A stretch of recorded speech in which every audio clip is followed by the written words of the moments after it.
سب سے پہلے آپ اس ویڈیو کو دیکھو۔ جو لوگ کہتے ہیں نا پیسہ خوشیاں نہیں خرید سکتا، ایویں بکواس کرتے ہیں۔ یہ ایسا جو ہے نا وہ بہت ساری خوشیاں خرید سکتا ہے۔ Wake up to reality.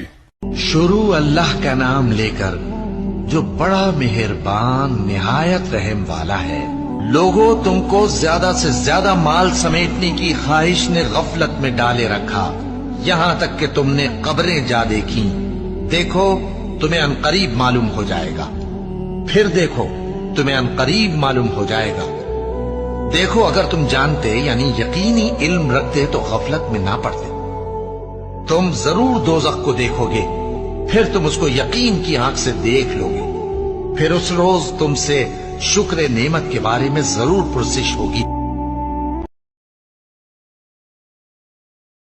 اور اس شخص سے بڑھ کر کون گمراہ ہو سکتا ہے جو ایسے کو پکارے جو قیامت تک اسے جواب نہ دے سکے اور ان کو ان کے پکارنے ہی کی خبر نہ ہو۔ اور جب لوگ جمع کیے جائیں گے تو وہ ان کے دشمن ہو جائیں گے اور ان کی پرستش سے انکار کر دیں گے۔ اور جب ان کے سامنے ہماری صاف صاف آیتیں پڑھی جاتی ہیں تو کافر حق کے بارے میں جبکہ وہ ان کے پاس آ چکا کہتے ہیں کہ یہ تو کھلا جادو ہے۔ کیا یہ لوگ کہتے ہیں کہ اس پیغمبر نے اس کو از خود گھڑ لیا ہے؟ کہہ دو کہ اگر میں نے اس کو اپنی طرف سے بنایا ہو تو تم اللہ کے سامنے میرے بچاؤ کے لیے کچھ اختیار نہیں رکھتے۔ وہ اس گفتگو کو خوب جانتا ہے جو تم اس کے بارے میں کرتے ہو، وہی میرے اور تمہارے درمیان گواہ کافی ہے، اور وہی تو ہے بڑا بخشنے والا مہربان۔ کہہ دو کہ میں کوئی انوکھا پیغمبر نہیں ہوں اور میں نہیں جانتا کہ میرے ساتھ کیا سلوک کیا جائے گا اور تمہارے ساتھ کیا کیا جائے گا۔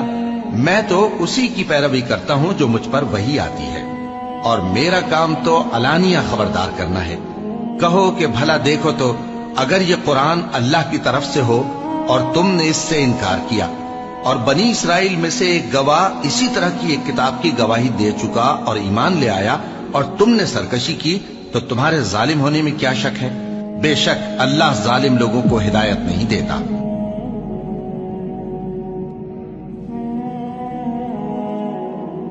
اور جو لوگ تم سے لڑتے ہیں تم بھی اللہ کی راہ میں ان سے لڑو، مگر زیادتی نہ کرنا کہ اللہ زیادتی کرنے والوں کو دوست نہیں رکھتا۔ اور ان کو جہاں پاؤ قتل کر دو، اور جہاں سے انہوں نے تم کو نکالا ہے یعنی مکے سے، وہاں سے تم بھی ان کو نکال دو۔ اور دین سے گمراہ کرنے کا فساد قتل و خونریزی سے کہیں بڑھ کر ہے۔ اور جب تک وہ تم سے مسجد حرام یعنی خانہ کعبہ کے پاس نہ لڑیں تم بھی وہاں ان سے نہ لڑنا۔ ہاں اگر وہ تم سے لڑیں تو تم ان کو قتل کر ڈالو، کافروں کی یہی سزا ہے۔ پھر اگر وہ باز آ جائیں تو اللہ بخشنے والا ہے، رحم کرنے والا ہے۔ اور جو لوگ تم سے لڑتے ہیں تم بھی اللہ۔ امید کرتا ہوں کہ آپ نے اس ویڈیو کو پورا دیکھا ہوگا، تو اس ویڈیو کو زیادہ سے زیادہ شیئر کرنا، اگر اس چینل پر نئے ہوں گے تو سبسکرائب کرنا۔